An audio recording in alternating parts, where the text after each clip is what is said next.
ሰላም ጤና ይስጥልኝ ወገኖቼ፣ እንደምን አላችሁ? ሰሞኑን የዋልድባ ጉዳይ አጀንዳ ሆኖ ሲራገብ ተመልክታችኋል በሶሻል ሚዲያው። የዚህን ምክንያትና ሴራውን ከጀርባ ያለውን ሴራ የተሸፈነውን የተደበቀውን ሴራ ለመናገር ነው የመጣሁትና በጽሞና ተከታተሉኝ። ያው እንዴት እንደጀመሩት እንዴት ወደ አጀንዳ እንዳመጧቸው የምታውቁት ነው። መጀመሪያ እሸቱ መለሰ ነው ለዳልሻ ኪዳነ ምሕረት የሴቶች አንድነት የእናቶች አንድነት ገዳም እርዳታ በሚል ወደ ሚዲያ መጡ። ጉዳዩ ማለት ነው። ሽፋኑ እሱ ነበር። ከዛ የአብረንታንት አባቶች ደግሞ እግረኛው ሚዲያ ጋር ቀረቡና የሴቶች አንድነት ገዳም የሚባል በዋልድባ የለም፣ ዋልድባ የወንዶች ገዳም ነው፣ የሴት ገዳም የለውም። ነገር ግን ከገዳሙ ውጪ ማድቦ ዋልድባ ማለት በአራት ወንዞች የተከለለ ነው። ከወንዙ ማዶ ሞፈር ቤት የሚባል አለ። ሞፈር ቤት ማለት ከኛ ሰው ሲታመም ሄዶ የሚያገግምበት የሚያስታምሙበት ቦታ ነው። እህልም የሚገኝበት ነው። እህል የሚበላ እህል የሚገኝበት እዛው ታርሶ ገዳሙ አርሶ ከገዳሙ ውጭ በሆነ ባለ መሬት ማለት ነው። እዛው አካባቢ ሞፈር ቤቱ አካባቢ መሬት አለ። እሱን እያረሱ እህል ለሚታመሙ ሰዎች ለሚደክሙ ሰዎች የሚገኝበት ሞፈር ቤት አለ። እነኚህ እናቶች ያሉት እዛ ሞፈር ቤት ነው እንጂ ዋልድባ ውስጥ አይደለም። ዋልድባ ሴት ገዳም የለውም፣ የወንድ ነው። ካጀማመሩ ካፈጣጠሩም ጌታ ሲመሰርተውም የወንድ ገዳም አድርጎ ነው የመሰረተው። ከዛም አባቶች ቀኖና ሲሰሩለት የወንድ ብቻ ገዳም ነው። ይሄም የተደረገው ደግሞ ሴት ተጠልታ ሳይሆን እግዚአብሔር ሴትን ጠልቶ ሳይሆን ንጽህ ለመጠበቅ ስለ ዝሙት ጠንቅ በዝሙት መናንያኑ እንዳይፈተኑ፣ ወንዶች ሴቶችን እንዳይፈትኑ፣ ሴቶችም ወንዶችን እንዳይፈትኑ ሰይጣን ይህን ምክንያት አድርጎ ፈተና እንዳያመጣ ተብሎ የተደረገ ነው እንጂ ሴቶችን በመናቅ ይሄ እነዚህ አንዳንድ ያልገባቸው ደናቁርት እንደሚያወሩት ሴትን ለመጨቆን ሴትን ለመናቅ ለሴት ስፍራ ላለመስጠት ቦታ ላለመስጠት የተደረገ አይደለም እያሉ ተናገሩ። እዛ ላይ ይሄ ስንኩል ሰንካላ የተሰነከለ በነገራችን ላይ እሸቱ መለሰም ይሄ ስንኩል ማነው ተክለ ሃይማኖት የሚባለው አዳነ አባቱ ስም እርግጠኛ አይደለሁም የሚባለው የእግረኛ ሚዲያ ባለቤትም ሁለቱም ያገዛዙ ቅጥረኞች ናቸው። ልብ ማለት ያለባችሁ ነገር አጀንዳ ሲኖር አገዛዙ ወደ ህዝብ ሊያደርሰው የሚፈልገው አጀንዳ ሲኖር በእሸቱ መለሰም በተክለ ሃይማኖት አዳነም ሌሎችም አሉ ዩቲዩብ ላይ የተዘሩ ይሄ አገዛዙ የዘራቸው ያስቀመጣቸው ቅጥረኞቹ በእነዚህ በኩል ነው ወደኛ አጀንዳውን ፎርዋርድ የሚያደርገው አገዛዙ ማለት ነው። እና በዚህ የሚያገለግሉ ናቸው። በአንዳንድ ነገር ብልሆች አስተዋይ የሆናችሁ ሰዎች በተለያዩ ነገሮች ይህን ነገር ሳትረዱ አትቀሩ። እና ይሄ ቁንጽል ሰንካላ የቤተ ጣማዎችን ጉዳይ እንዲያነሱ አደረጋቸው። የመጡት ለአቤቱታ ነው። አቤቱታቸው የነበረው ምንድን ነው? እሸቱ መለሰ የሴት ገዳም ብሎ ስላለ ዋልድባ ውስጥ የሴት ገዳም የሚባል የለም፣ የወንድ ገዳም ነው። አፈጣጠሩም እስከ ዕለተ ምጽአትም በዚህ ጸንቶ እንዲኖር ቀኖና ተሰርቷል። እንዲህ መባሉ ስህተት ነው፣ ይሄ ይታረም ለማለት ነው የመጡት። እሱ ግን ምን ቀላቅሎ እንዲያነሱ አደረጋቸው። እንግዲህ ተነግሮት ነው እንዲያነሳና ወደ ዋናው አጀንዳ እንዲገባ። ይሄ ሽፋን ኖሯል። ይሄ የሴት ገዳም ምናምን የተባለው መጫሪያ ሳት መጫሪያዋ ናት። ዋናው አጀንዳና ጉዳይ እንዲራገብ የተፈለገው አሁን ነው። እንግዲህ እንዲያነሳ ተደረገ። አባቶችም አዎ ቤተ ጣማ የሚባል የተወገዙ የተገለሉ ሶስት መለኮት ብለው የሚሉ አሉ። ከነሱ ጋር ህብረት የለንም ግን አሉ። እንደዚህ ብለው የመናፍቅነታቸውን የገለጹበትን መጽሐፍ ጭምር ከነሱ አንዱ የሆነ የነሱ አባል ሶስት መለኮት ብሎ ሌሎች ኑፋቂዎችም ያሉበት መጽሐፍ ማሳተሙን በዛ መጽሐፍ ምክንያት ሲጠይቋቸው ይሄው ግልጽ ወጣ ኑፋቂያችሁ ብለው ሲጠይቋቸው ግን አይ እሱ በራሱ በግሉ ነው እንጂ ያሳተመ እኛ የሱ ያሳተመው መጽሐፍ እኛን አይወክልም። ልብ በሉ ግን አባላቸው ነው። እንዲህ እያሉ ይዘውታል። ከመሃል ነው ያለው፣ ከነሱ ጋር ነው ያለው። ይህን የኑፋቄ መጽሐፍ በማሳተሙ አላገለሉትም፣ አልኮነኑትም፣ አላወገዙትም። አቅፈው ይዘውታል። ግን መጽሐፉ እኛን አይወክልም ይላሉ። ብልጠታቸው እንዲህ ነው። መናፍቅ አለዛ መናፍቅነታቸው ሊገለጥ ነው። አዎ ይወክለናል ካሉ ከገዳሙም ምክንያቱም ግልጽ ሆነ ኑፋቂያቸው በጋድ ወጣ። ከገዳሙም እንዲባረሩ እንዲወጡ ሊደረግ ነው። እስከዛሬም የኖሩት በመካድ ነው። ሸምጥጠው ይክዳሉ። ወጋ ያደርጓቸዋል። እነዚህ ቤተ መናፍሶችን እንደኛ የሆኑትን ማለት ነው ኦርቶዶክስ ተዋሕዶ የሆኑትን በተለያየ መንገድ በመንገድም ሲያጋጥማቸው በተለያየ ወጋ እየወጉ ያቆስሏቸዋል። ሲይዟቸው ግን ይክዳሉ። ሸምጥጠው ይክዱና አይደለንም ይላሉ። አሪዮስስ እንዲህ አይደል ያደርግ የነበረው? ሰለስቱ ምዕትን ቁስል ነበር ያደረጋቸው። እነዚህ ያደረገ ጉባኤ ተጠርቶ ማጅራቱ ሲያዝ ደግሞ ሸምጥጦ ይክዳል። አላልኩም ይላል። እንደናንተ ነው ሃይማኖት እምነቴ። እሺ ብለው ሲለቁት ደግሞ ምዕመናንን ይመርዛል በኑፋቄ። እንዲህ ያደረገ ቁስል ሲያረጋቸው እግዚአብሔር ፈረደበትና በአፉ ምን አለ? እንደናንተ ነው እምነቴ ምናምን አለው። ልቡ ግን ውስጡ ያለ ግን ኑፋቄ ነበር። እግዚአብሔር መንፈስ ቅዱስ ፈረደና ተቀስፎ ኑፋቄውም እዛው ላይ ተገልጦ እንዲጋለጥ ሆነ እና ይሄ የመናፍቃን ባህሪ ነው። ውስጣችን ያሉ መናፍቃን ማንነታቸውን ከገለጡማ ይገለላሉ፣ ሊባረሩ ነው። ስለዚህ እንዲህ ናቸው። ሸምጥጠው እየካዱ ግን ደግሞ አሳቻ ሰዓት ላይ ጠብቀው ያቆስላሉ። የኞችን አንዳንድ ኑፋቄ እየተናገሩ ያቆስላሉ። ሲያዙ አላልኩም ብለው ሸምጥጠው ይክዳሉ።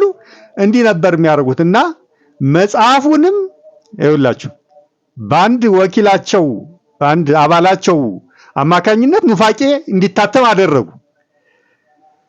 ይሄው እንዲያደርገዋል ተብሎ መጽሐፉም ሲወገዝ አይ የግሉ ነው የሱ ነው እንጂ የኛ የማህበሩ አይደለም። አያችሁ እንዴት አይነት የብልጠት የመሰለ የቂላ አነጋገርና እንደሆነና በዚህም ደግሞ ራሳቸውን ከበር ለማድረግ እንደሚሞክሩ እዚህ ድረስ ፈጦ የወጣ ነው ኑፋቂያቸው፣ ክህደታቸው እና ይህንን መናፍቅ እንዲህ እያደረጉ ይህም አባላቸው አብሮ እየኖሩ እንዲህ እየካዱ እስከዛሬ ኖረዋል። እዛ ቦታ ማለት ነው። ያን መጽሐፍ ባወጡ ጊዜ ግን ሲኖዶሱ ሁሉ ቀረበ። አዎ ኑፋቄ ነው ተባለ። መጽሐፉ ተወገዘ።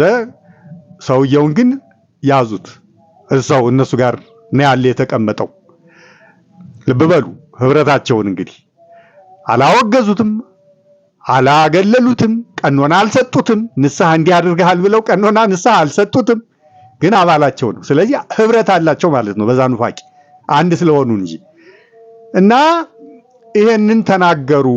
እዚህ ተክለ ሃይማኖት አዳነ ጋር ቀርበው እንደዚህ መረጃዎች አሉ ለመናፍቅነታቸው ብለው ያሉትን መረጃዎች ሁሉ ተንትነው አቀረቡ። እቺ ነበረች የተፈለገችው። ከዛ ስማችን ተነስቷል፣ በክፉ ተነስቷል፣ መናፍቅ ሳንሆን መናፍቅ ተብለናል ብለው ደግሞ እነማን እንዲመጡ ተደረገ? ጣማዎቹ ቤተ ጣማዎቹ መጥተው እዚያው እሱ ጋር ቀረቡና ምን እንዲሉ ተደረገ? ውሸት ነው ያ መጽሐፍም የራሱ የግሉ እንጂ እኛን የሚመለከት አይደለም፣ የኛ አቋም አይደለም። ግን እኮ ይዘው ነው እንግዲህ አቅፈው ይዘው ነው ይሄን የሚሉት እንጂ የኛ አይደለም። እኛ እንዲያውም ግፍ ተፈጽሞብናል። ቤተ እግዚአብሔራችን ተቃጥሎ፣ ቤተ እግዚአብሔር ማለት ማዕድ ምን የሚዘጋጅበት ማለት ነው። የሰርከ ህብስታቸው የሚበስልበት ቦታ ማለት ነው። ቤተክርስቲያን ማለት እንዳይመስላችሁ። በገዳም ስርዓት ቤተ እግዚአብሔር ማለት ምግቡ ሰርከ ህብስታቸው የሚዘጋጅበት ያለበት አዳራሽ ማለት ነው። እና ቤተ እግዚአብሔራችንን አቃጥለው ንብረታችንን ሁሉ አውድመው ከገዳም አባረውናል የሚል ሐሜት በሙሉ መርዝ ምዕመኑን የሚያታልል በቃ በምዕመኑ ልብ ላይ እንዲጎዘጎዙ የሚያደርግ እንደተበደሉ እንደተገፉ የሚያስመስል ስሞታ ወሬ ፈጠራ ወሬ ሁሉ አውርተው ሄዱ። አሁን ልብ በሉ። ይሄ እንዲሆን ነው ዋናው አጀንዳ፣ ይሄ ነው የተፈለገው።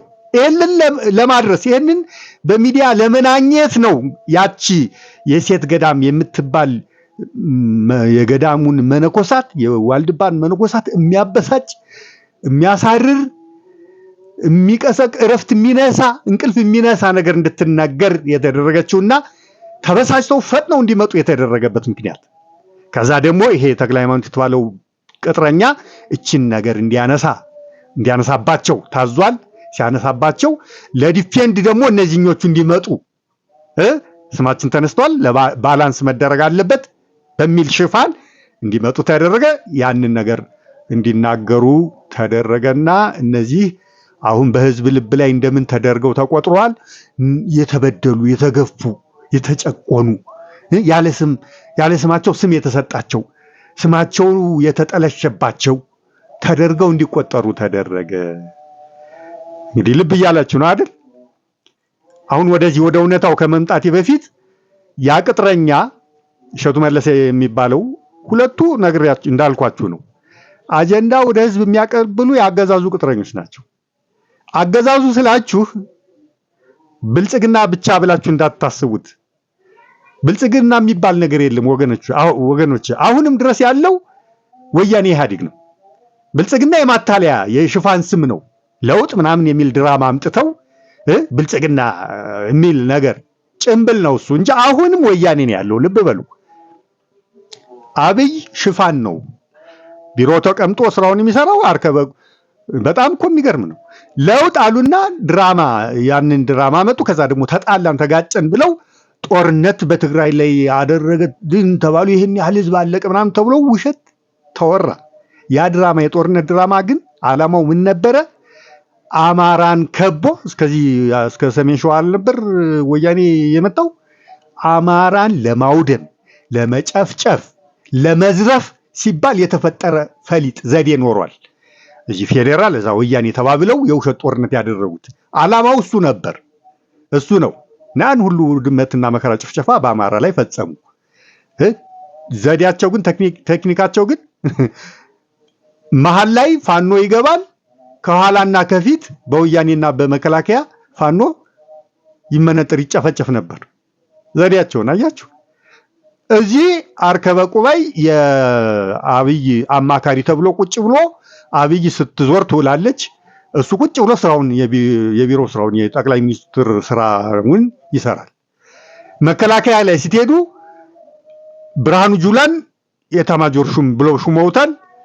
ቁጭ ብሎ ቢሮ ግን የሚሰራ አማካሪ ነው ብለው በአማካሪ ስም ያስቀመጡት የቀድሞ ከለውጥ ተብየው በፊት የኤታማዦር ሹም የነበረው ማን ነው? ሳሞራ የኑስ። አሁንም እሱ ነው የኤታማዦር ሹሙ። ብርሃኑ ጁላ ሽፋናት፣ ጭምብላት፣ ማስመሰያ ማለት ነው። እነኚህ ሁለት ቀንደኛ ወያኔዎች በጠቅላይ ሚኒስትርና በመከላከያ ባሉበት ሁኔታ ነው እንግዲህ ጦርነት በመከላከያ በትግራይ በወያኔና በፌዴራል መካከል ተደርጎ የትግሬ ህዝብ ተጨፈጨፈ እያላችሁ ስትጃጃሉ የከረማችሁት ማለት ነው። የማይመስል የማይሆን ነገር አርከበና ሳሞራ የኑስ የትግሬን ህዝብ ሲጨፈጭፉ ይታያችሁ። ምድረ ቂል እንዲህ እያሉ ሲያጃጅሉ የከረሙት እና ውሸት ነው የምላችሁ፣ ውሸት ነው። አሁንም ወያኔ ነው ያለው ይህን ሁሉ ነገር የሚያደርገው። አሁንም አማራን እያሰቃየ ያለው በፌዴራል ስም ተቀምጦ ያለውም እሱ ነው። በወያኔም ስም ያው በግልጽ ወያኔ እሱ ነው። እንዲህ እያደረገ አሰራችንን የሚያበላው አሁንም ወያኔን ነው። እና አገዛዙ ስላችሁ ወያኔ ኢህአዴግ እያልኩ ነው ያለሁት። አሁንም ያለው እሱ ስለሆነ እነዚህ ሁለቱ የዩቲዩብ ካድሬዎች የአገዛዙ ቅጥረኞች ናቸው። ተክለ ሃይማኖት አዳነ እና ይሄ ማን ነው እሸቱ መለሰ። ሌሎቹም አሉ እንዳሸን ነው የፈሉት። ሌላ እኮ ነፃ ሰው የለም።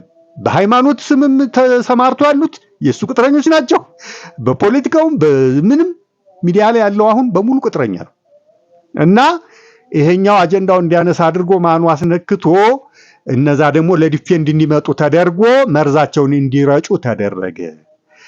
በምን እንድን የተጀመረው ይሄ ቅጥረኛ እሸቱ መለሰ የሴቶች ገዳም የሚባል በሌለበት ሞፈር ቤት ነው ያሉት። ቋርፍ አይደለም የሚመገቡት፣ እንደሌላው ገዳም ዳቤ ነው የሚመገቡት እንጂ የሴቶች ገዳም የሚባል የለም። ዋልድባ ውስጥ የለም። ግን ምን ተብሎ ተነዛ? የሴቶች ገዳም ብሎ የባንክ አካውንት እንዲከፈት ተደርጎ በዚህ እንዲበሳጩ ተደረገ። ቀኖናችን ተሻረ፣ የክርስቶስ ቃል ተሻረ፣ ገዳሙን የመሰረተበት የቅዱሳን አባቶቻችን ግዝት ተሻረ ብለው ተበሳጭተው እንዲመጡ ተደረገ። አያችሁ የእሸቱ ማን ነው እሸቱ መለሰን የቅጥረኝነት ስራ። ከዛ ደግሞ ራሱን ነፃ ለማድረግ ምን አለ? አይ እኔ ቪዲዮው ላይ የሴቶች ገዳም ብዬ አላልኩም። ጳጳሱ የጻፉት ደብዳቤ ላይ የሴት ገዳም ይል ስለነበረ አካውንትም ሲከፈት አዲስ አካውንት ነው የተከፈተው። ልብ በሉ፣ አዲስ አካውንት የተከፈተበት ምክንያትም ኮሚሽን ለማስላት እንዲመቸው ነው። ይሄ የዶንኪ ቲዩብ ደንብ ነው አለ። ለምን መሰላችሁ? ለእርዳታ ብለው የሚመጡና እርዳታ የሚጠይቅላቸውን ገዳማት አዲስ አካውንት ነው የሚያስከፍታቸው፣ የነባሩ ይቀርና። ለምንድን ነው? ለማስላት እንዲመቻቸው። ኮሚሽን አለው እዛ 40% ምን እያለ ነው፣ ከፍተኛ ብር ነው የሚያገኘው። ደብረ ሊባኖስ ገዳም የሰራውን ተጋልጦ እንደሰማችሁት ነው፣ ከፍተኛ ብር ነው የወሰደው። እና ለዚህ እንዲመቸው አዲስ አካውንት ያስከፍታቸዋል። አዲስ አካውንት ያስከፍታቸውና ከሚገባው በሙሉ በፐርሰንት ተሰልቶ ስንት ፐርሰንት እንደሆነ እንደተስማሙት ይከፈለዋል ማለት ነው። ለዚህ እንዲመቸው ነው አዲስ አካውንት የሚያስከፍታቸው። እና አዲስ አካውንት መከፈት ስለነበረበት አለ ሲከፈትም አካውንቱ በተጻፈው የሰሜን ጎንደር ሀገረ ስብከት በጻፈልን ደብዳቤ መሰረት የሀገረ ስብከቱ ዳልሻ ኪዳነ ምህረት የእናቶች አንድነት ገዳም ብሎ ነውና ደብዳቤውን የጻፈልን። በዛ መሰረት ነው ባንኩ መከፈት ያለበት በደብዳቤው መሰረት ስላለ በዛ ከፈት ነው አካውንቱን። እና አካውንቱን ስናስተዋውቅ የሴቶች አንድነት ገዳም ብለን ልናስተዋውቅ ቻልን እንጂ እኔ ግን ቪዲዮ ላይ የሴቶች አንድነት ገዳም ብዬ አላልኩም። አያችሁ፣ አልሸሹም፣ ዞር አሉ። ብልጠቱን አያችሁ። ራሱን ነፃ ለማድረግ አስጠንቅቀውታል። እዛ ገዳም ቪዲዮ ሊቀርጽ በሄደበት ሰዓት የሴቶች ገዳም የሚባል አደራህን ግዝት ውስጥ ትገባለህ፣ ለአንተም አይጠቅምህም። ቅዱሳን አባቶች ገዝተዋል፣ እንደዚህ ብለህ አንዲት ቃል እንዳትናገር ብለውት እሺ ብሎ ነበር የመጣው። እሺ ብሎ ከመጣ ለምን አካውንቱ በዛ እንዲከፈት ተደረገ? ተስማምቷል። እሺ አላረግም ብሎ ማምለጫ ምን ይላል? አይ ሀገረ ስብከቱ እንደዛ ብሎ ስለጻፈ እንደዛ ብሎ ሲጽፍ ታዲያ አይ አባቶች የገዳሙ አባቶች እንዲህ ብለውኛልና ሌላ ደብዳቤ ጻፉና በዛ ስም አካውንት እንዲከፈት ይደረግ ለምን አላለም ታዲያ? ብልጠቱን አያችሁ፣ ቅጥፈቱን፣ አጭበርባሪነቱ። ይሄ ስለገባቸው ነው እንደገና ቅሬታ አቅርበው ሁለተኛ ደግሞ ይቅርታ ጠይቄያለሁ ካለ በኋላ ቅሬታ እንዲያቀርቡ የተገደዱት አባቶች ይሄ ቅጥፈቱ ስለተገለጠ ነው፣ አጭበርባሪነቱ ማለት ነው። እና ከጀርባ ያለው ብዙ የሚያውቁት ጉድ ስላለ ወያኔ የሰራቸው አገዛዙ የሰራቸው ብዙ ነገር ስላለ ከዛ ጋር ሊንክ እንደሚያደርግ ተገለጠላቸው፣ ገባቸው። እና ነገርየው ከባድ እንደሆነ ሲገባቸው ነው እንደገና ወጥተው ሊያወግዙትና ነገርየውን ሊኮንኑ የቻሉት ነው የምላችሁ። እንደገና ቪዲዮ ሄዶ ይሄ ማን ነው ተክለ ሃይማኖት የሚባለው ሄዶ እንደገና ሁለተኛ ቪዲዮ ሊሰራ የቻለው ማለት ነው። እና እንዲህ ሊሆን ቻለ። እውነታው ግን ምንድነው ነው? አሁን እኔም የመጣሁበት ዓላማ ይኸውላችሁ ያን ገዳም ወያኔ ገዳሙ መነኮሳት ሲያሰቃይ ነው የኖረው ስልጣን ከያዘ ከ83 ዓመተ ምህረት ጀምሮ። ከዛ በፊት ሰላዮችን ነበር ይልክ የነበረው። ኢቲቪ ላይ አንዴ እንዲያውም ተመልክታችኋል። የበዓል ዝግጅት ላይ ምንድነው ሊቀረድ ነበርኩኝ የገዳሙ ተሹሞ የገዳም ኃላፊነት ተሰጥቶት እንግዲህ መነኩሴ ነኝ ብሎ ገብቶ ማለት ነው። ወያኔ ታጋይ ሆኖ ማለት ነው። ለስለላ የገባ ለአመታት ወደ 10 ዓመት ነው እዛ የቆየው ሊቀረድነት እስኪሾም ድረስ። ግን ሻለቃ ነው ሰውየው። ከዛ ስልጣን ሲይዙ ቆቡንም ቀሚሱንም ጥሎ እዚህ ኃላፊነት ተሰጥቶት የበዓል ዝግጅት እንግዳ ሆኖት ሲናገር ሰምታችሁታል። ዋልድባ ሊቀረድ ሁሉ ሆኜ ነበር ለስለላ ገብቼ ምናምን ብሎ ሲናገር እና ከ83 በፊት በሰላይነት ገብተው ገዳሙ ውስጥ ይኖሩ ነበር መነኩሴ መስለው። ልክ ስልጣን ሲያገኙ ግን እየጣሉ ወጡ እና እዚህ ኃላፊነት ስልጣን ተሰጣቸው እና ልክ ስልጣን ሲይዙ ምን አደረጉ መሰላችሁ? ቤተ ሚናስ የሚባሉ አሉ፣ የኛዎቹ ማለት ናቸው። ቤተ ጣማ የሚባል አለ። ከጥንት ጀምሮ ነው የኖረ ይሄ የመናፍቅ ቡድን እዛ ውስጥ እና ደግሞ ፖለቲካም ይሰራሉ። መናፍቅነታቸው ብቻ አይደለም፣ ወያኔዎችም ናቸው። የወያኔ ቅጥረኞች ወይም ወያኔዎች ናቸው። ወያኔነቱን የወሰዱት ከትግሬነታቸው ነው። ያው ትግሬ ሆኖ ወያኔ ያልሆነ የለም አይደል? ያው ንቅጠር ከተባለ ምናልባት ከ100 ሺህ አንድ ሊገኝ ይችል ይሆናል ወያኔ ያልሆነ ትግሬው ሆኖ ምናልባት ነው እሱ ከ100 ሺህ ምናልባት እንጂ በሙሉ ትግሬ የተባለ ወያኔ ነው። እና ቤተ ጣማ እነዚህ መናፍቆቹ ወያኔነትንም ያቀነቅናሉ። እዛ ገዳም ውስጥ ተቀምጠው ወያኔ ዋልድባ ድረስ ነው ጎንደር ዋልድባ ድረስ መጥቶ ነው ቆርሶ ወልቃይት ጠገዴን ወደ ትግራይ ከልየዋለሁ የትግራይ ነው እያለ ያለው። ሙሉ ዋልድባን ላይሆን ይችላል። አሁን ዳልሻ ለምሳሌ በሰሜን ጎንደር ነው አሁንም ያለው ዳልሻ የዋልድባ ገዳም አሁንም በሰሜን ጎንደር ሀገረ ስብከት ነው ያለው። በእርግጥ አብረንታንትን ግን እንግዲህ አንድ ገዳም ውስጥ ያለ እኮ ነው። አብረንታንትን ግን ወደ ትግራይ አድርገዋለሁ እያለ ስለሚል እነሱ ይሄንን ትግራይ ነው ምናምን እያሉ ዛማራ የሆኑትን ሌሎችንም ይጨቁናሉ። ብዙ ግፍ ያደርሱባቸዋል። በወያኔነትም መናፍቅነታቸው ብቻ አይደለም። ከነዚህ ማናቸው ማን ይሄ ሰረቀ ብርሃን ይባላል አይደል? አሁን የትግራይ ሲኖዶስ ምናምን ብሎ እየበጠበጠ ያለ መንበረ ሰላማ የትግራይ ሲኖዶስ የሚል ሰረቀ ልበለው እንጂ ሰረቀ የሚባል ሰው አለ። በሱ ነው የሚመሩት እነዚህ ቤተ ጣማዎች፣ በሱ ነው የሚመሩት። መመሪያ የሚሰጣቸው ከዚያ ነው። መናፍቅ ነው ሰውየው፣ ታውቁታላችሁ። ታድሶ ነው፣ መናፍቅ ነው። ብዙ ነገር እየቀባጠረ የሚበጠብጥ ቤተክርስቲያንን የሚያውክ ከድሮ ጀምሮ። አሁን ደግሞ መንበረ ሰላማ ብለው የትግራይ ሲኖዶስ ብሎ እየበጠበጠ ያለ ሰው ነው። ሌሎቹም አብረው ያሉትም እንደዛው ናቸው። ሁሉም መናፍቅ ናቸው። እነሱ ናቸው መመሪያ የሚሰጧቸው እነዚህ ቤተ ጣማዎችን ማለት ነው። እንግዲህ ግንኙነቱን ልብ በሉ። ወያኔነት አንድ ያደርጋቸዋል፣ መናፍቅነት አንድ ያደርጋቸዋል። እና መመሪያው ምናምን የሚወርድላቸው ከነሱ ነው፣ ጣማዎቹ ማለት ነው።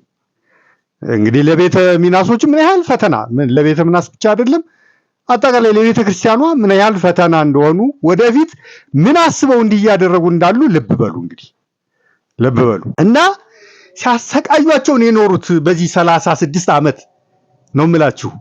ምኖችን አብረንታንቶችን ብዙ ግፍ ብዙ መከራ ነው ሲቀበሉ የኖሩት። ልታስታውሱት የምትችሉትን አንዳንድ ላስታውሳችሁ ልንገራችሁ። ይጨቁናቸው፣ ብዙ ግፍ ብዙ መከራ ብዙ ስቃይ ያደርስባቸው ነበር። እዛ ሚኒሻዎች ደግሞ አሉ። ሚኒሻ ተብለው እዛው ገዳሙ አካባቢ ገዳሙም ውስጥ እየገቡ እነዚህ ጣማዎቹ ሲፈልጓቸው እነዚህን ቤተ ምናሶች እንዲያስፈራሩ ግፍ ምናምን ብዙ ነገር የተገደሉ ሁሉ አሉ። ገርማቸዋል። ሰው ሁሉ ገድለዋል። እንዲህ አይነት እያሸማቀቁ ተጨቁነው ተረግጠው አንገታቸውን ሰብረው ደፍተው እንዲኖሩ ለማድረግ ሲፈልጉ እነዚህ ሚኒሻዎችን ያገዛዙ ሰዎች ናቸው። ሚኒሻ ማለት ያው አገዛዙ ነው የሚያስታጥቃቸው። እየተጠቀሙ እነዚህ መናፍቃኑ ቤተ ጣማ የተባሉት ቤተ ሚናሶችን በጣም ያሰቃዩ ነበር። እና አንዴ ጭራሽ ምን ያደርጋሉ እንግዲህ አብረንታንትን ወደ ትግራይ ነው ብያቸዋለሁ። ሰቋርንና ዳልሻን ነው ወደ ሰሜን ጎንደር የተውት። የዋልድባ ገዳም ሲባል 3 ነው ያለው። ዳልሻ ኪዳነ ምሕረት፣ ሰቋር እና አብረንታንት ናቸው። አብረንታንትን ወደ ትግራይ አድርጌዋለሁ ነው የሚለው ወያኔ። በዚህ ምክንያት የሽሬ ሀገረ ስብከት ተደርጓል አብረንታንትን። እና ይጠሯቸውና በሙሉ ገዳም መናንያኑ ሽሬ ሀገረ ስብከት ተብየው ይጠራቸውና ምን ይላቸዋል? ከዚህ በኋላ አብረንታንት ማነው ቤተ ሚናስ ምናምን የሚባል ነገር የለም። አርፋችሁ ከጣማዎቹ ጋር አንድ ሆናችሁ ትኖራላችሁ። አንኖርም የምትሉ ካሁኗ ሰዓት ጀምሮ ለቃችሁ ትወጣላችሁ። እንዲያውም ወደ ገዳሙ አትመለሱም። አንሆንም የምትሉ በዚሁ ነው ወደምትሄዱበት መሄድ ያለባችሁ ይሏቸዋል። እና ብዙዎቹ እዚህ ዘግተው የማይወጡት መተው ነገሯቸው እነዛ ጣማዎቹ። አለዛ ውጣ እያሉ ታስታውሳላችሁ አይደል? ከለውጥ ድራማው በፊት መናንያኑ መነኮሳቱ ከገዳም ተባረሩ ምናምን ተብሎ ብዙ ለቅሶ ብዙ ጩኸት ይሰማ ነበር። የዘጉ አባቶችን ሳይቀር ቋንቋ የጠፋባቸው ከመዝጋታቸው ለብዙ ዓመታት ከመዝጋታቸው ከሰው ጋር ካለመነጋገራቸው የተነሳ ቋንቋ ምላሳቸው ረስቶ ማውራት የረሱ ሁሉ አባቶችን ነው ከበዓታቸው አፈናቅለው ያባረሩት ጣማዎቹ መናፍቃኖቹ፣ እነዚህ ትግሮቹ ማለት ነው። የወያኔን ክንድ የሚጠቀሙት ተፈናቅለው ወጡ። ምክንያቱም ግዝት አለ። ከጣማዎቹ ጋር አብሮ መጸለይ፣ አብሮ ማስቀደስ ምን ማለት ግዝት አለ። የዛው ገዳሙ ቅዱሳን አባቶች ግዝት አለ። እንደገና የሰለስቱ ምዕትም ግዝት አለ። 3 መለኮት ባዮች ናቸው እነዚህ ጣማዎቹ፣ መናፍቃን ናቸው። ከመናፍቅ ጋራ መጸለይ ሰለስቱ ምዕት ገዝተዋል። ግዝት ቀኖና ቤተክርስቲያን ይሄን ይከለክላል። ስለዚህ እንዴት ብለን ነው ከነሱ ጋር ልንጸልይ የምንችለው በሚል በቃ እንሰደድ እንጂ ብለው ተሰደዱ ብዙዎቹ። በተለያየ ገዳም ተሰራጩ። አይ ገዳሜን አለቅም በዓቴን አለቅም ያሉት ደግሞ በግድ ተገደው አብረው እንዲቀድሱ አብረው እንዲጸልዩ የዋሃን ሆነው ነው እንጂ ግዝት ውስጥ እኮ ገቡ። በቃ ለኩነኔ ለፍርድ የሚዳርጋቸውን ስራ ነው የሰሩት። ገዳሜን አለቅም በሚል የዋህነት ከመናፍቅ ጋራ ቀድሰው ከመናፍቅ ጋራ ጸልየው ግዝት ውስጥ ነው የወደቁት። ቢለቁና ጊዜን እግዚአብሔር እስካለው ጊዜ ሌላ ገዳም ተቀምጠው ቢያሳልፉት ይሻላቸው ነበረ። ግን ያው የዋሃን ሆነው እንግዲህ ቀን ያመጣውን ቀን እስኪመልሰው ብለው አብረው ከጣማዎቹ ጋራ ግን የጣማዎቹን ንፋቄ ሳይቀበሉ ማለት ነው 3 መለኮት ሳይሉ አብረው እየቀደሱ አብረው እየጸለዩ እንዲኖሩ ተደረገ። በግድ በኃይል ማለት ነው። እና ጭራሽ ደግሞ ያው ከልብ እንዳልተቀበለው ሲያውቁ ምን አደረጉ መሰላችሁ? ይሄን ሰውዬ ታስታውሳላችሁ አይደል? አባ ገብረ ኢየሱስ የሚባል የደርግ ወታደር ነው ሰውየው። መነኩሴ አይደለም። የውሸት ምንኩስና ነው፣ ወይም ድንግላዊ መነኩሴ አይደለም። ልክ እንደ ብርሃኑ ጁላ፣ አባዱላ ገመዳ ያሉ ከደርግ ወታደር ማርኮ ወያኔ የራሱ ወታደሮች ያደረጋቸው እንደነሱ ነው ይሄም። እና ተልእኮ ይሰጡትና አብረንታንቶች እነዚህ ሚናሶቹ ጋራ ይቀላቅለዋል። እና የቤተ ሚናሶቹ አፈ ጉባኤ ያደርገዋል። አፈ መምህር አስመስሎ በቃ በሱ ነገሮች እንዲዘወሩ ያደርገዋል። ከዛ ምን ብሎ ይወነጅለዋል? እንግዲህ ተልእኮ ሚሽን ተሰጥቶ ደህንነት ነው፣ ልብ በሉ። ግንቦት 7 ነው ብለው ክስ መሰረቱበት፣ ታሰረ። እዚህ ሁሉ ማዕከላዊ ታስሮ በሰንሰለት ታስረው መነኮሳት 2 መነኩሴዎች እንደዚህ ምናምን እየተባለ ታስታውሳላችሁ አይደል? ድራማ ብዙ ድራማ ሰራ። ከዛ በሱ አሳበቡና ደግሞ ሌሎችን በሙሉ ግንቦት 7 ናችሁ ብሎ አማራውን መረጠና ግንቦት 7 ናችሁ ጉጡ እንዲያውም ጠፉ ብሎ ብዙ መከራ ሰው ተገደለ። እግራቸው የተቆረጡ በገጀራ እጃቸው የተቆረጠ ሁሉ ግፍ እግዚአብሔር ያሳያችሁ አለና የተገደሉ አሉ። የት እንደደረሱ ሳይታወቅ የጠፉ አሉ። እንደዛ አይነት መከራ ደረሰባቸው። ያን ሁሉ ደግሞ በቃ እንዳላየ እንዳልሰማ ሆኖ የሚኖሩም ነበሩ። እንደዛ እያደረገ አሳር መከራቸውን ሲያበላቸው ኖረ። እስከ መቼ ድረስ? ለውጥ እስከሚባለው ድራማ ድረስ ማለት ነው።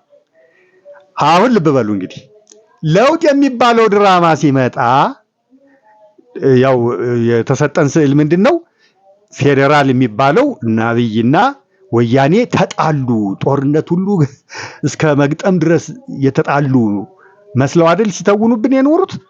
ስለዚህ አሁን ቤተ ሚናሶችን ባለጊዜ አስመስለው ባለጊዜነት እንዲሰማቸው አስመስለው እነዛ ሚንሻዎች እዛ ገዳም ውስጥ ያሉት ቤተ ሚናሶችን የኞችን ሲቀጠቅጡ፣ ሲገሉ፣ ሲገርፉ፣ ሲቆርጡ የኖሩት ማለት ነው።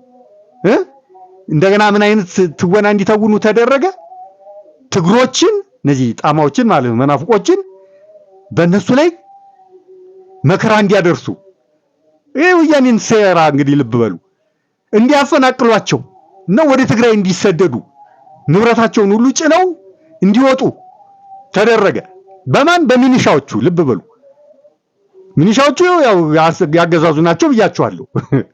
እና ብዙ ግፍ ብዙ መከራ ያው እንግዲህ ድራማ ማለት ነው እንዲመስለን እኛን መስሎ እንዲሰማን እየተቀጠቀጡ ሁሉ የድራማ ዱላ ማለት ነው እንዲወጡ ተደረጉና ወደ ትግራይ ወደ ሀገራችሁ ተብለው ወደ ትግራይ እንዲሄዱ ተደረገ። ከገዳሙ ወጥተው ማለት ነው። እንግዲህ እቺን ለምን እንዳመጣት ልብ በሉ። ቆይ ወደዚህ ከመምጣቴ በፊት የረሳውታል። እቺ የሴት ገዳም ብላ የመጣችው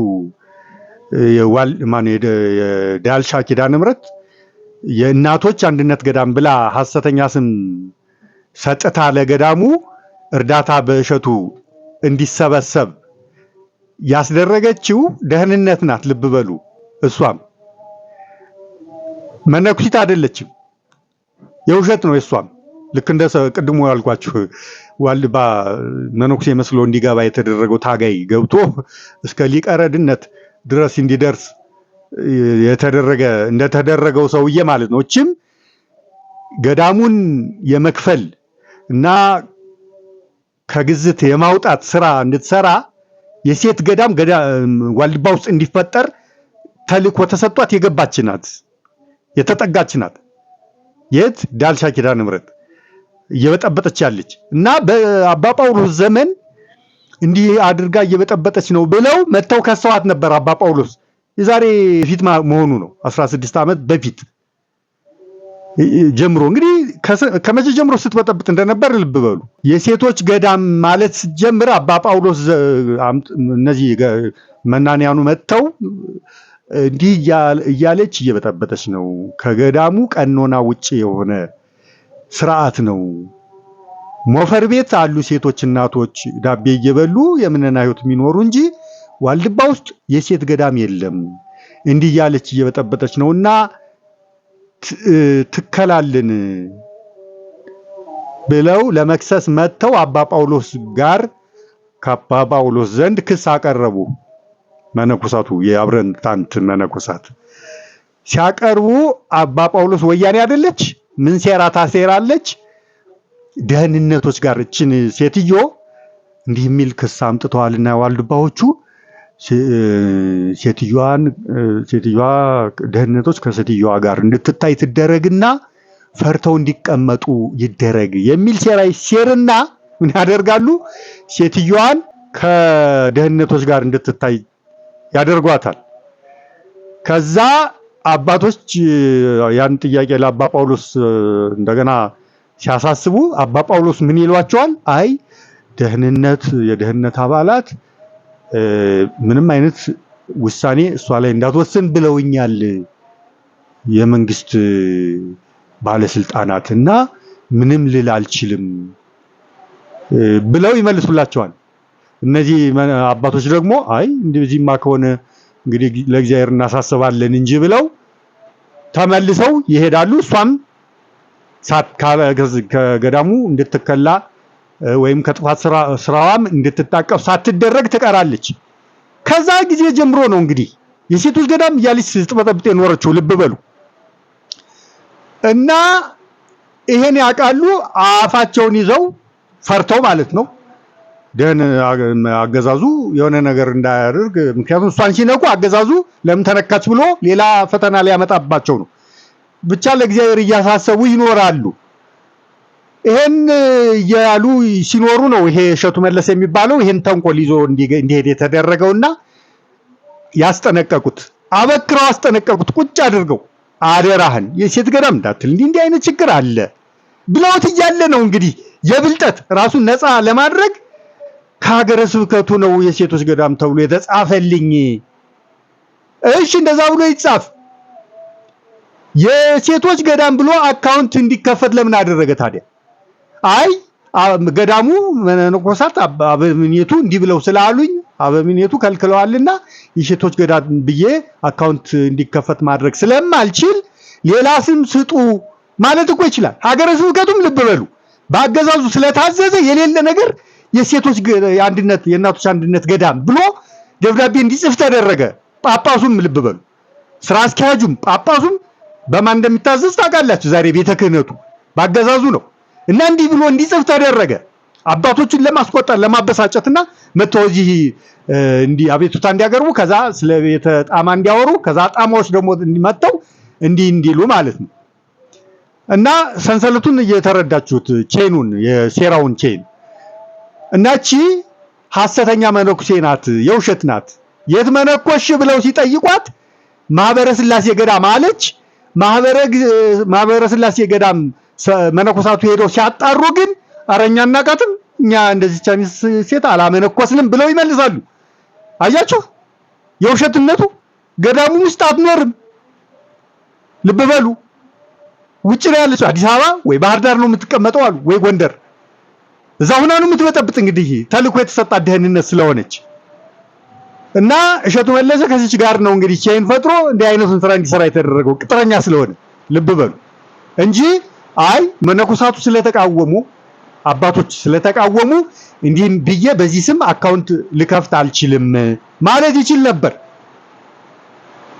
ብልጠቱ አያችሁ። ራሱን ነፃ ለማድረግ ቪዲዮ ላይ የሴቶች የእናቶች ገዳም ብዬ አላልኩም ይላል፣ ግን አካውንት እንዲከፈት አደረገ የእናቶች ገዳም በሚል ሐሰተኛ ስም ዋልድባ ዳልቻ ኪዳነ ምሕረት የእናቶች አንድነት ገዳም በሚል ሐሰተኛ ስም እና ብልጠት ነው የተጠቀመው። ይሄ ክፉ ተንኮሉ ሴራው አናዷቸው ነው። እንደገና ማን ነው የእግረኛው ሚዲያ ሌላኛውን ቅጥረኛ ጠርተው ገዳም ውስጥ እንደገና ደግሞ ክስ። ምክንያቱም ከጀርባ ይሄ ሁሉ ታሪክ ስላለ ደነገጡ አባቶች። አያችሁ ቀላል ነገር እንዳልሆነ ገባቸው። አሁን ብዙዎች ሳይገባችሁ እንዴት ይቅርታ ካለ በኋላ እንዴት ደግሞ እንደገና ያነሳሉ እንዴት ይከሳሉ እያላችሁ እንትን ብላችኋል። አንዳንዶቹ ለምሳሌ ይሄ ወያኔ ነው፣ ኮንተንቶቹን በሙሉ የምትከታተሉ ወያኔነቱን ትረዳላችሁ። መናፍቅ ነው በዚህ ላይ። ምክንያቱም ለጣማዎቹ ጥብቅና ቆሞ ለጣማዎቹ ጥብቅና ቆሞ ሚናሶችን እየከሰ ሰሞኑን ቪዲዮ ሲሰራ ሰምታችሁታል። ወያኔ ነው ልብ በሉ። ይሄም ሲጮህ ነበር። ሌሎችም ዩቲዩበሮች እነዚህ ይሄም መንፈሳዊ ኮንቴንት ነው ያለኝ ብሎ የሚል ነው፣ ቅጥረኛ ነው። ግን ይሄም ሚናሶችን ሲያወግዝ ነበር ልብ በሉ። ይሄም ደግሞ እንደገና ይሄም እንደዚሁ ሚናሶችን እያወገዘ ለጣማዎቹ ለመናፍቆቹ ጥብቅና ቆሞ ማለት ነው። እነዚህ ሁሉ ነው። ሌሎችም አሉ፣ ብዙ ናቸው። እንዲያራግቡ ተደረገ። አሁን እቺ ነገር ልብ በሉ፣ እቺ ክስ ሚናሶችን እንደ ግፍ አድራሽ እንደ ግፍ ፈጻሚ መስለው እንዲታዩ የተሳለው ስዕል ለምን መሰላችሁ? አሁን እንግዲህ ወያኔ ይሄ ጽምዶ ነው ምናምን የሚባል ነገር ሻዕቢያ ወያኔና ይሄ ብአዴን ካድሬዎች ፋኖነን የሚሉ የብአዴን ካድሬዎች ጥምረት ሰርተው ውጊያ ሊፈጥሩ ነው ምናምን የሚል ድራማ እየተሰራ ነው አይደል? አሁን በዚህ ሽፋን ወያኔ አሸነፍኩ ብሎ እንደገና ቁጭ ሊል ነው። አሁን በጭምብል ነው እና አብይን ጭምብል አድርጎ ነው አሁን እየገዛ ያለው። ያኔ ግን በግልጽ አሸነፍኩ ብሎ ተመለስኩ ብሎ ሊቀመጥ ነው እንግዲህ 4 ኪሎ። በዛን ዘመን እነኚህን መነኮሳት ሊፈጇቸው ይፈልጋሉ፣ ሊመነጥሯቸው፣ ሊያጠፏቸውና ከዛ በኋላ ሚናስ የሚባል ጠፍቶ ጣማ የሚባል ብቻ በዛ ገዳም በዋልድባ ገዳም እንዲኖር ለማድረግ እቅድ አቅደዋል። ለዛ እንዲመቻቸው ነው። ያኔ በእነዚህ በሚናሶቹ እርምጃ ሲወሰድ አይ የእጃቸውን ያገኙት እንዲባል ነው እንግዲህ ገብቷቸዋል። ሴራው የእጃቸውን ነው ያገኙት፣ እነሱም እንደዛ አድርገው ጣማዎች ላይ ግፍ ሲፈጽሙ ነበር እንዲባል ነው። ጀስቲፊኬሽን ነው አስቀድሞ እያመቻቸ ያለው ወያኔ ማለት ነው። ልብ በሉ፣ እችን ቃሌን ልብ በሉ። ወያኔ ተመለስኩ ብሎ እዚህ በግላጭ ወያኔ የድሮ ወያኔ ተቀመጠ ይባልና ባለ ጊዜ ማን ይሆናሉ? ጣማዎቹ። ጣማዎቹ ደግሞ የታወቁ ናቸው። በፊትም ሲያደርሱት የነበረው ግፍ ነው፣ ሰቆቃ ነው፣ ግድያ ነው በሚናሶቹ ላይ። በዚህ ለውጥ በሚባለው ድራማ ያው ሚኒሻ ባደረገው ነው። ልብ በሉ፣ ሚናሶቹ እንደዚህ አይነት ግፍ ፈጽሞ አልፈጸሙም። ግን ጊዜው የእናንተ ነው በሚል ሽፋን ተበትነው በፊት አሳደዋቸው የነበሩት ከጣማዎቹ ጋር አንድ ካልሆናችሁ እያሉ አስገድደው አይ አንሆንም ሲሉ ከገዳሙ እንዲለቁ ያደረጓቸውን ሁሉ አሁን ጊዜው የኛ ነው በሚል ስም ልብ በሉ እንዲሰበሰቡ አድርገዋቸው ነበር። ከየተሰደዱበት ቦታ መጥተው አሁን ጊዜው የእናንተ ነው በሚል ስም መጥተው ተሰብስበው ነበር። ተሰብስበው ባሉበት ነው ሚኒሻዎቹ እነዚህ የመጡት ከስደት የተመለሱት በጣማዎቹ ላይ ግፍ አደረሱ፣ ቤተክርስቲያናቸውን አቃጠሉ፣ እንዲሰደዱ ወደ ትግራይ እንዲመለሱ አደረጉ ምናምን የሚል ድራማ እንዲሰራ የተደረገው አያችሁ። ማን የፈጸመው አስመስለው? ሚናሶቹ የፈጸሙት አስመስለው። ግን ያን የፈጸሙት ሚኒሻዎቹ ናቸው። ልብ በሉ፣ ሴራውን እየተረዳችሁ። ሚኒሻዎቹ ደግሞ ያገዛዙ ናቸው። ግልጽ እየሆነላችሁ ነው። በዚህ ውስጥ ሚናሶቹ ምንም ቤት የሉበት ምንም፣ ግን አደረሱ እየተባሉ ያሉ እነሱ ናቸው። ሚናሶቹ ያደረሱት ግን እነማን ናቸው? ሚኒሻዎቹ ደግሞ የእነማን ናቸው? ያገዛዙ። እየተረዳችሁት ሴራውን። ስለዚህ ያኔ አሁን ለህዝቡ ሚናሶች ጣማዎቹ ላይ እንደዚህ አይነት ግፍ ፈጽመዋል የሚል ዜና ወሬ ይሄን ለማድረስ አልነበር ይሄ ሁሉ ድራማ የተሰራው? የሴቶች ገዳም ምናምን የሚብል እሳት መጫሪያ ናት እሷ። እቺን ዋናው አጀንዳ ይሄኛው ነው። ይሄኛውን ለማራገብ ነው። አሁን በህዝቡ ጆሮ ምንድነው እየተሰማ ያለው? እነዚህ ኦርቶዶክስ ተዋህዶቹ የኞቹ ሚናሶቹ ጣማዎቹ ላይ ግፍ የፈጸሙ ግፍ ያሳደዱ ያፈናቀሉ ቤተክርስቲያን ያቃጠሉ ተደርገው አይደል እየተራገበ ያለው? እነዚህ ቅጥረኙ ዩቲዩብ ቅጥረኛ የአገዛዙ ቅጥረኞች ሁሉ እያራገቡ ያሉት ይሄን አይደል? ያኔ ታዲያ እንግዲህ ወያኔ መጣሁ ብሎ ተመለስኩ ብሎ እዚህ ቁጭ ብሎ ባለጊዜዎቹ ጣማዎች ሲሆኑ ሊፈጇቸው አስበው እና ይሄን ሲፈጽሙ ለምን ተደረገ ብሎ ህዝብ እንዳይቃወም ነው። ህዝብ ተቃውሞ እንዳይወጣ ለምን እንዲህ አይነት ግፍ እንዳይል የእጃቸው ነው እንዲል ነው። እንግዲህ አስቀድመው ይሄንን መንገድ እየጠረጉ የቤት ስራ እየሰሩ ያሉት እየገባችሁ ነው አይደል? እና ድራማው ሴራው ይሄ ነውና ተጠንቀቁ። ለጣማዎቹ ድጋፍ ሰጣችሁ ለመናፍቆቹ ማለት ነው ግዝት ውስጥ እንዳትገቡ። እናንተም ግፍ የተፈጸመባቸው ናቸው ብላችሁ አዝናችሁ መስሏችሁ ወሬው እውነት መስሏችሁ ለጣማዎቹ ድጋፍ ሰጣችሁ ግዝት ውስጥ እንዳትገቡ። መናፍቃን ናቸው እነዚህ ሰዎች። ትግሬ ነን ብለው ወያኔ ነን ብለው ባለጊዜ ነን ብለው 36 ዓመት ሙሉ በሚናሶቹ ላይ በትክክለኛዎቹ መናንያን በእኛዎቹ ማለት ነው በኦርቶዶክስ ተዋህዶቹ ላይ ግፍ ያልተባለ ግፍ ሁሉ የተባለ ግፍ ሁሉ ሲፈጽሙ የኖሩ ናቸው። ጨርሶ ሃይማኖት አይደለም መናንያን ሃይማኖት ያላቸው ሰዎችም አይመስሉ ጨካኞች አረመኔዎች ናቸው። እንዲህ ስታዩአቸው የመነኩሴ ቆብ ቀሚስ አድርገው ስታዩአቸው እንዳይመስላችሁ ገዳም ውስጥ ተቀምጠው ስታያቸው መናንያን እንዳይመስሏችሁ፣ ፖለቲከኞች ናቸው። ፖለቲካ ነው የሚያወሩት በሙሉ ከኑፋቄ ከመናፍቅነታቸው በተጨማሪ ማለት ነው። እና ይህን ጥንቃቄ አድርጉ ለማለት ነው። ትንሽ ነገሩን ገለጥለጥ ያደረኩላችሁ ይመስለኛል። እኔ ቦታውን ስለማቀው ነው። ገዳሙን አውቀዋለሁ። ገና ድሮ አብረን ታንት ገዳም እንመላለስ ነበር። እንዳትሸወዱ፣ ጥንቃቄ አድርጉ። ይሄንን መልእክት ለኦርቶዶክሳዊ ምዕመኑ በሙሉ አድርሱ። ሼር፣ ኮፒ ሊንክ፣ ሪፖስት እያደረጋችሁ ለሁሉ እንዲደርስ አድርጉ። አሁን እያሳሳቱ ነው። ይሄ ያገዛዙ ቅጥረኛ ዩቲዩበር በሙሉ ሚናሶቹን እያወገዘ ያለ ስራቸው ያለ ኩነኔያቸው እያወገዘ እንደ ግፈኛ እንዲቆጠሩ እያደረገ የሐሰት ወሬ ስም እያጠፋ በሙሉ ዘምተዋል።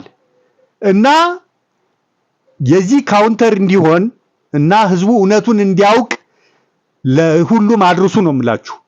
ሼር፣ ኮፒ ሊንክ፣ ሪፖስት እያደረጋችሁ ለሁሉ አድርሱ። ኮሜንት፣ ላይክ፣ ሰብስክራይብ፣ ፋሎው እያደረጋችሁ ቪዲዮ ለሁሉ እንዲዳረስ ለማድረግ ጥረት አድርጉ። አመሰግናለሁ። እግዚአብሔር ይስጥልኝ።